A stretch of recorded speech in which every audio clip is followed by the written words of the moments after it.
Hello, bienvenue dans ce live, j'espère que vous allez bien, je suis Sandrine Carl. Je suis très heureuse de vous retrouver ce soir.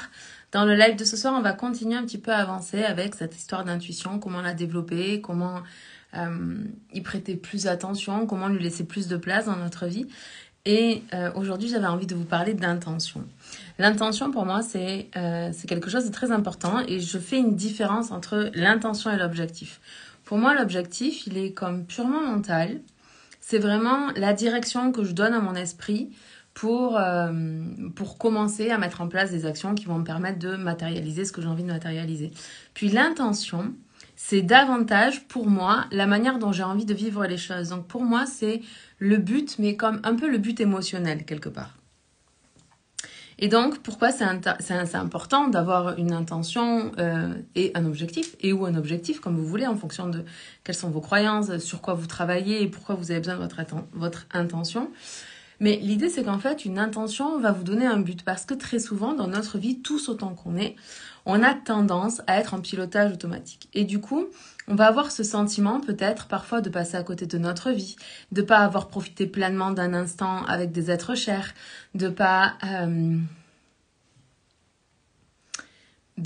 avoir été suffisamment dans l'instant présent alors qu'on allait se balader en nature, etc., etc. Puis ce qui est très intéressant avec l'intention, c'est qu'on peut poser une intention pour l'année, on peut poser une intention tous les mois, on peut poser une intention au trimestre, on peut poser une intention toutes les semaines, voire tous les jours, et voire même parfois par séquence. Vous savez, quand vous vous sentez vraiment perdu, des fois on a de la difficulté à se dire, ok, pour ce mois, mon intention c'est ça, parce que on est dans un endroit où on a tellement un niveau d'énergie qui est faible que du coup, on a peur de s'engager sur certaines choses, on se demande si c'est la bonne direction, on peut être même en contact avec la peur de ne pas prendre la bonne décision, de ne pas choisir la bonne intention, ça peut vous arriver, et ça se traite très bien en coaching.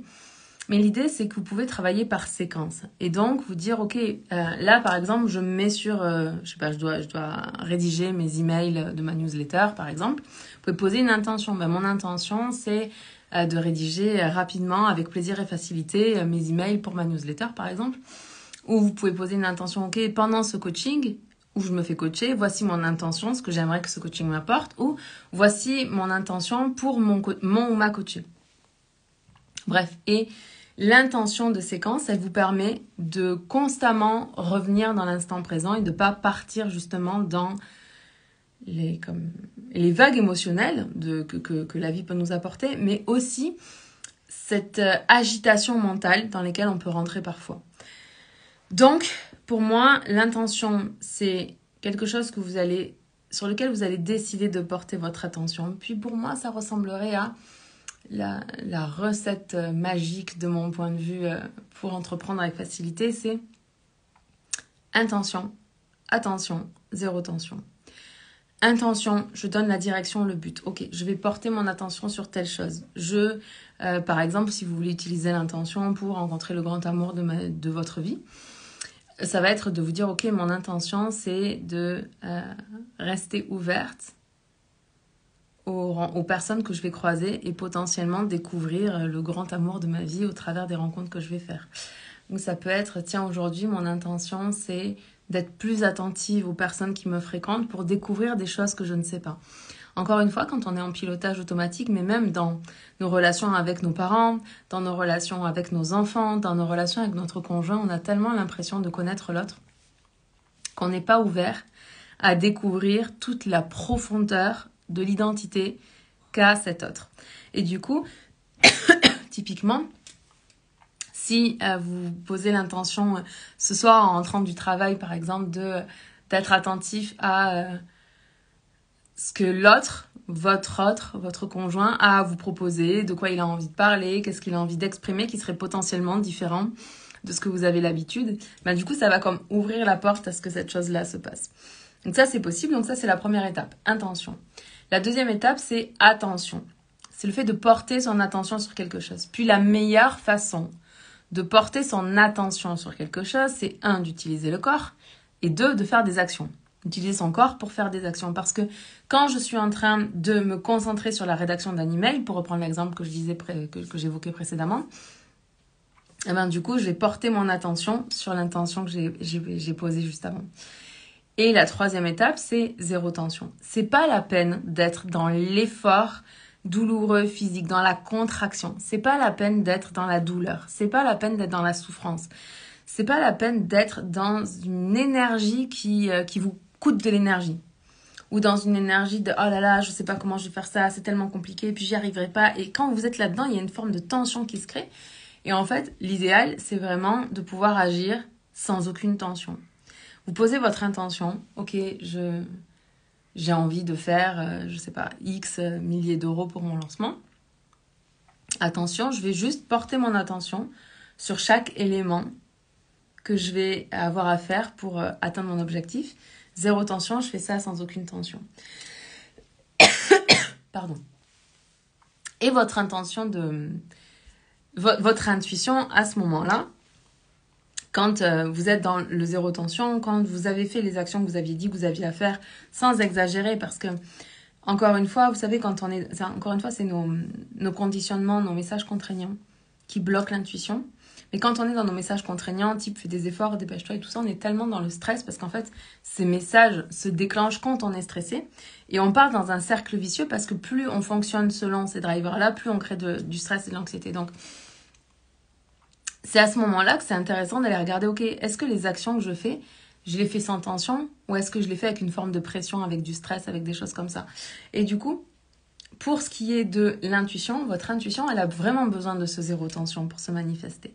Votre intuition, elle a besoin que vous lui disiez, ok, l'univers, si vous croyez en l'univers ou peu importe, peut vous envoyer tous les signes que vous voulez sur absolument tout, mais il y en a tellement que ça va être hyper important pour vous de dire, ok, moi je voudrais recevoir de l'intuition par rapport à ça. Je voudrais me sentir guidée par rapport à un changement que j'ai envie de faire dans mon entreprise, par rapport à un business model que j'ai envie de changer dans mon entreprise, par rapport à un nouveau programme que j'ai envie de lancer dans mon entreprise, par rapport à un nouvel accompagnement que j'ai envie de lancer dans mon entreprise, par rapport à une nouvelle manière de communiquer que j'ai envie de mettre en place dans mon entreprise. Et dès lors que vous posez cette intention par rapport à ça, bah du coup, votre intuition, elle a une direction dans laquelle vous dirigez. Et à ce moment-là, vous allez plus facilement la reconnaître parce que du coup, ça va être encore une fois quelque chose qui va s'exprimer sans tension, qui va vous inviter à porter votre attention sur quelque chose. Pour moi, et la vision que j'ai de l'entrepreneuriat, le fait d'entreprendre avec facilité, ça ne signifie pas encore une fois ne rien faire. Ça ne signifie pas que vous allez rencontrer des difficultés quand vous faites le choix intentionnel, conscient d'entreprendre avec facilité. C'est pas ça. C'est juste que la facilité, c'est un choix.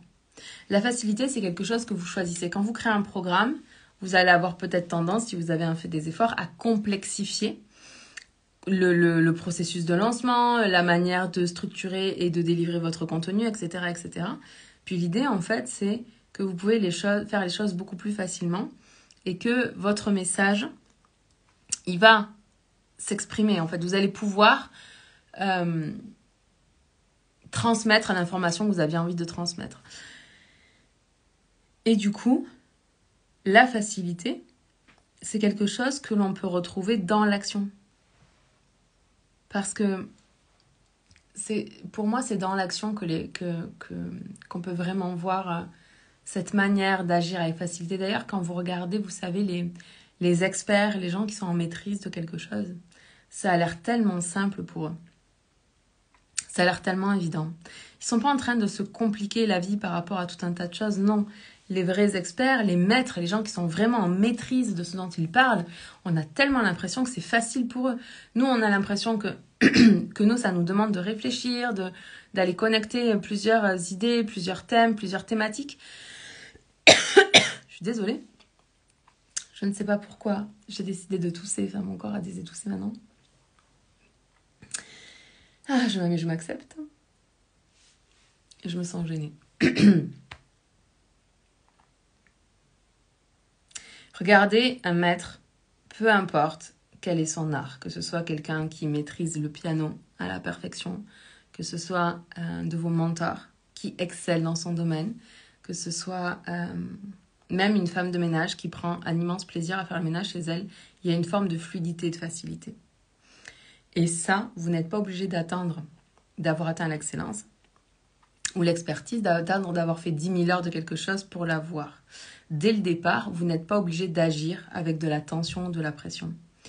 Et plus vous allez apprendre à agir sans tension, sans pression, plus vous allez poser des intentions, plus vous allez porter votre attention avec votre corps en faisant des actions, plus l'intuition va se manifester dans votre vie. Plus vous allez suivre votre intuition, plus ça va être facile de suivre votre intuition. Plus ça va être facile de suivre votre intuition, plus votre vie et votre manière d'entreprendre va être facile. Bon, c'était mon message pour ce soir. Je vous aime, je vous embrasse, on se parle demain. Bye.